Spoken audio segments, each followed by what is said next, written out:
حاجة مستفزة جدًا الست الدكتورة اللي هي اتكلمت في أعراض الناس ودلوقتي بقت أشهر من نار على العلم يعني بالأسلوب اللي هي استخدمته يعني الفَج. حاجة غريبة بقى إن جوزها بيدافع عنها ويقول لك عملت الصح، والغريب إن هو دكتور برضه، يعني على ما سمعنا يعني. هو طبعًا أنا مش مستغربة إن هو يدافع عنها لإنها مراته طبعًا. وطبعًا هي أديكم شايفينها بتتكلم إزاي وأسلوبها إزاي، فأكيد لازم يدافع عنها، أكيد يعني. دي ما علينا في الحتّة دي.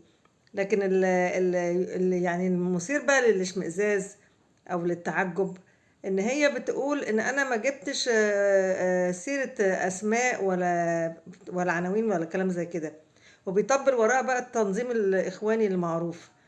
بيقول نفس الكلام. طب هي ما بتقول ما قالتش أسماء، ماشي، طب هي بالعكس دي هي عمّمت، والتعميم ده يعني الأخطر، لإن